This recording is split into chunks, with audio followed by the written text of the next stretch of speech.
It is primary election day. You only have about 2 hours left to vote in person if you still haven't cast your ballot. Good evening. I'm Jesse Pagan. Carlo's off tonight. I'm Marcella Lee. One of the races we are watching closely is in the South Bay, the race for Chula Vista mayor. 6 candidates are battling out for the top spot. The seat is open after current Mayor Mary Casillas Salas terms out this year. CBS 8's Kelly Hessedal talked with the candidates as they made their final campaign moves today. Well, this race is close. 6 candidates, and there's a lot at stake. Now, the candidates were out today hoping to pick up some last-minute votes. First, you're going to hear from Amar Campanajar, John McCann, and Jill Galvez.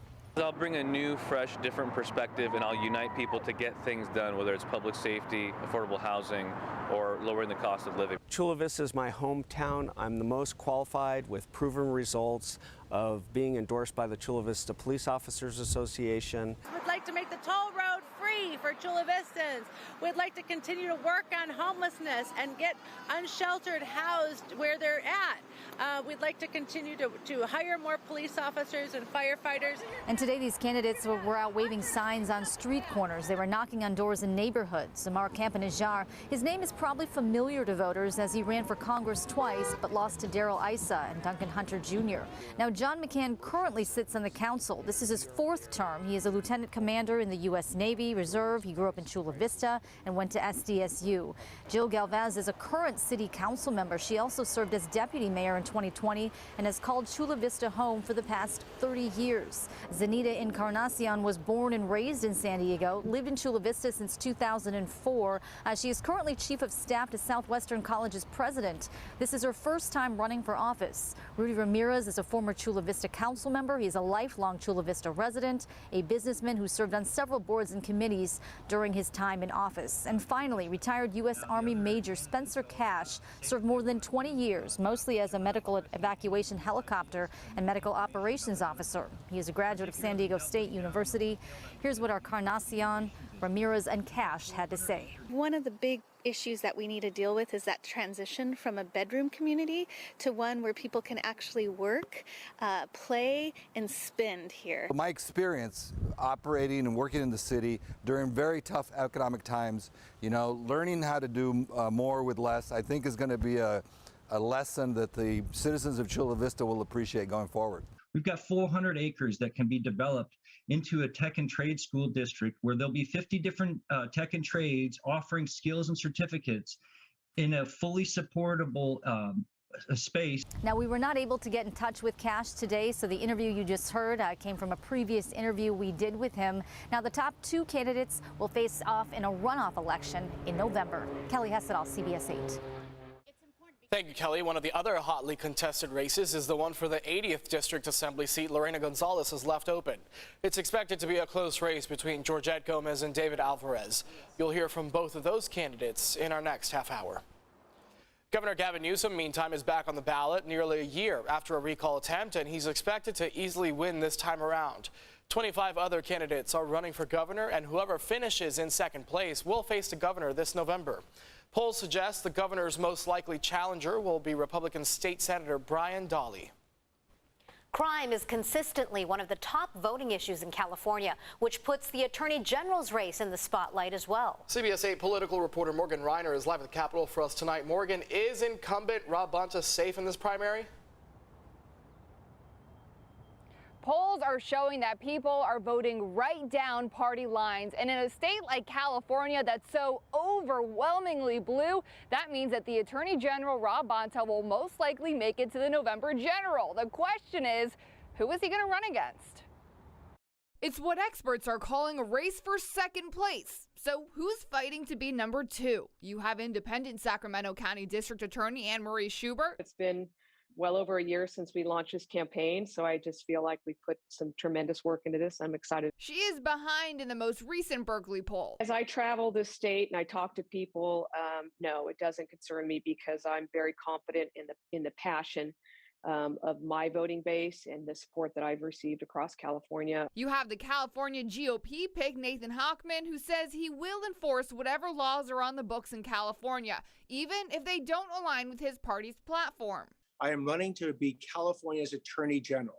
I'm not running for a state assembly seat. I'm not running for a state Senate seat or the governor's seat. I'm running to be the chief law enforcement officer. Then you have Republican Eric Early, who is being lifted up in attack ads by pro-Rabonta PACs. He's ahead of the other two in the polls. He's already starting the process because he knows I'm the most dangerous candidate he is facing and that he will face likely in the general election. It's a strategy we're seeing in several other races as well. Lift up the most conservative candidate so that when they make it through the primary, they're easier to compare to the incumbent come November. Now, polls close at 8 p.m., so if you have yet to vote, there is still time to do so. Political game in full swing tonight. Morgan, where are we with voter turnout so far? Now, we've been talking about that. We have been talking about it because on a statewide level right now, we're only at about 18% voter return rate. Now, the question is, can we add another 20 percentage points to that so that we can beat the voter rate that we got in 2018, the last gubernatorial primary, where we were at 37%. But that's before universal mail-in ballots. All right, Morgan Reiner live for us at the Capitol in Sacramento tonight. Morgan, thank you. And you still have until 8 o'clock tonight, just a little less than 2 hours if you still haven't voted in person. For a list of voting centers and how to find yours, we've put a link at cbs8.com. If you're voting by mail, your ballot must be dropped off at a voting center by 8 p.m. or postmarked by the end of today. That postmark has to be today to be counted. And stay with us throughout the evening. We will have updates tonight at 10 o'clock on the CW San Diego and also on CBS 8 News live at 11 and on all of our streaming platforms. There are new developments tonight in a story about a mother of a special needs student who was banned from stepping onto school grounds in the Del Mar Union School District. We first told you about Natalie Rija back in April. Her son just promoted from 6th grade last week at Ashley Falls Elementary School, where he started as a kindergartner. Rija says the school kept denying her son special needs services and says when she tried to advocate for him, the district sought a restraining order against her. She told us school administrators retaliated against her for filing too many complaints, sending too many emails, and asking for too many special needs meetings. This afternoon, Rija was back in court, this time because the district says she violated her restraining order. This is false. I have the evidence. They don't have any evidence, and this is harassment. And I would ask that the court dismiss this. That request should be denied. That I'd like a different judge. That request is denied as well. You have filed papers on that. The court has responded in court. An evidentiary hearing has been set for June 20th. We have an update for you tonight on the condition of a police dog after a suspect stabbed him last week in El Cajon. CBS 8's Brian White has the story of what happened to Jester and how he helped save others in need. Hi, buddy. You want to go home? Oh, yeah. This is new video of Jester, the canine police dog. He's been recovering from a stab wound after catching a suspect in El Cajon. Let's go home. Get him.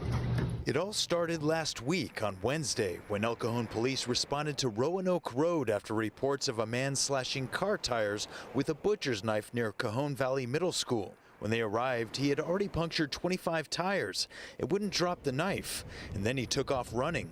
Afraid he'd run to the middle school nearby and endanger children there, his handler released Jester. During the struggle, the man stabbed Jester in the head, right behind his ear. After Ronnie Alrace was arrested, they rushed Jester to this pet emergency and specialty center in La Mesa, where his injury could be treated. Jester had lost a lot of blood, so it seemed very serious at the time. Canine Sergeant Michael Murphy was very concerned seeing Jester there on the vet table. I just wanted to make sure that he was okay, and the vets were working on him and he was still awake. Fortunately, the stab wound was treated without complication. Vets do what vets do, and they were able to see that he didn't get any vital organs hit, and they were able to stop the bleeding. While Sergeant Murphy and the other officers were happy Jester was going to be okay, they noticed a pair of 2.5-year-old German Shepherds being treated for rattlesnake bites, and one of them was in pretty bad shape. The male had gotten hit in his tongue by the rattlesnake, so he was in pretty grave condition. Knowing how expensive blood work and vials of anti-venom can be,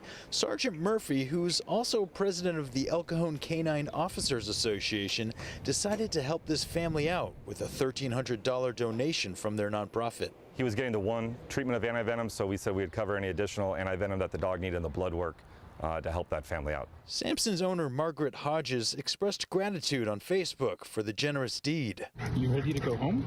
Meanwhile, Jester is at home with his handler, Officer Randall Gray, and he is expected to make a full recovery. I believe everything happens for a reason. We don't know, but knowing that Jester was going to be okay and make it, I wanted to make sure that that family knew that both their dogs were going to make it and have that same feeling that we did. In El Cajon, I'm Brian White for CBS 8.